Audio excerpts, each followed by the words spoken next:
Hi everyone, today I'm standing here at Kudus Ris right in Brewer's Pit, and we're about to hunt on this beautiful 3,000 hectare ranch by Ruan Nienaber.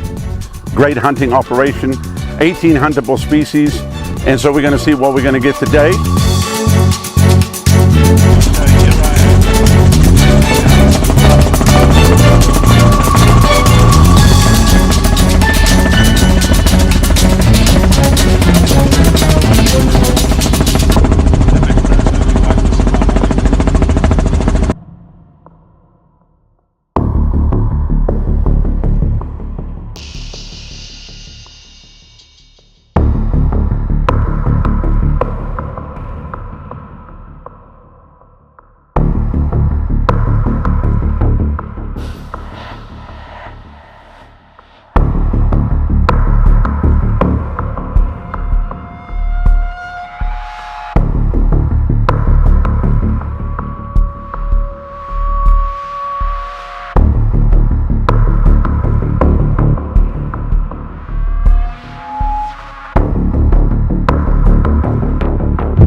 Okay, well here we are in the kitchen, and as you can see, we took that great springbuck today, and what we're going to do, we're going to take both legs and we're going to put them in the oven.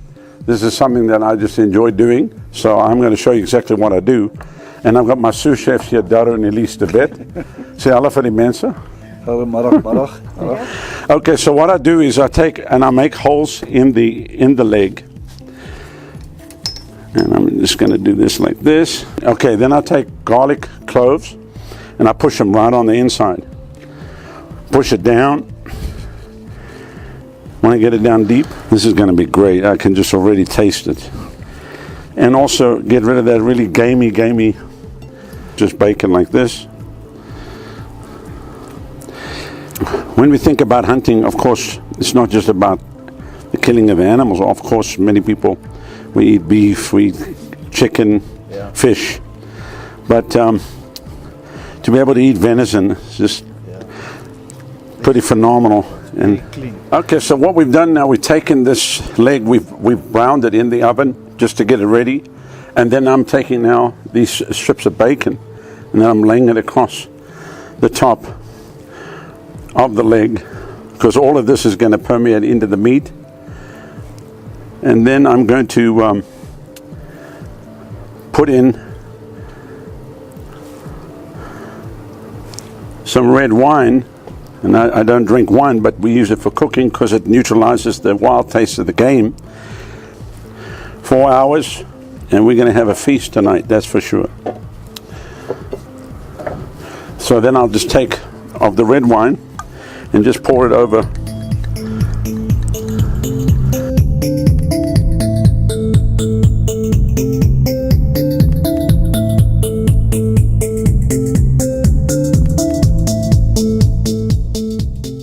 It's going to be great. You watch when we pull that thing out of the oven. It's going to taste so great. You want to slap your mother-in-law.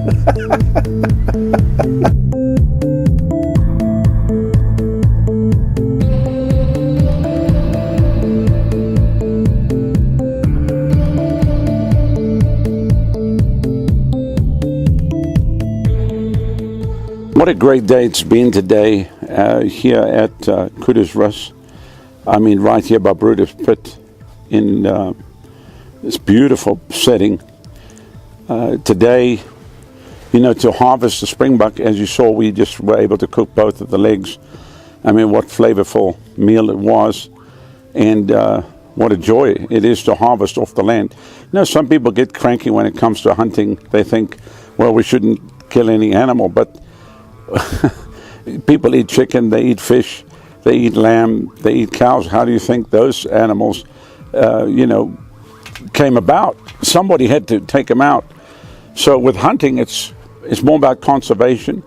As many people know, you can only have a certain amount of species on a property, and then it becomes, overpopulated, and basically they'll run out of food. And that's actually happening in some areas where herds of elephant are devastating whole areas of territory because they eat so much per day. So we have to handle the game properly. We have to manage our game, and what better way? Through hunting. And then the money comes for conservation, fences, and to stop poaching. I was really upset when I saw that the president of Kenya set fire to all those ivory tusks, basically to protest poaching. But, you can burn all the ivory tusks you want to. It's not going to stop poaching. Basically, you could have taken the ivory that those elephants' lives were sacrificed for and taken that money, put it into game conservation and into anti-poaching, setting up a whole system in his country and then really preserve the species. So there's a lot of stupidity going on, especially pushed by the, hug a tree, save the spotted owl. I know even in America, Canada, people just get crazy about it. But if we do not manage our resources and we don't manage the animals, they will die out. They will become extinct, and it's not going to be hunting that does it. So I just need to tell you that. And then, of course, some people say, well, from a Christian standpoint, is that scripture? Well, the fact is that Peter was a fisherman. Jesus went, and when he got in Peter's boat, they had the biggest catch of fish that he'd ever had, ever before. And then Jesus said, follow me, I'm going to make you fishers of men.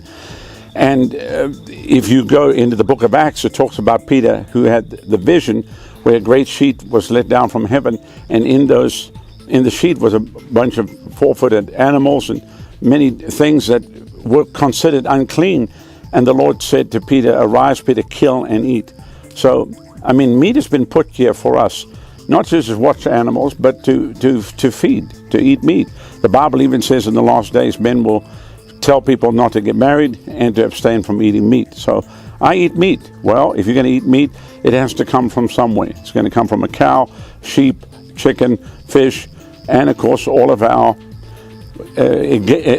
game animals that we have. So people just need to get a checkup from the neck up, as I always say, and get with the program. Let's use our resources wisely. Let's manage our resources wisely. Let's put our effort into hunting and conservation, and let's see what happens. I believe that the future will be bright. We need to train our children concerning hunting and conservation. It's not about going and killing everything that walks in front of you.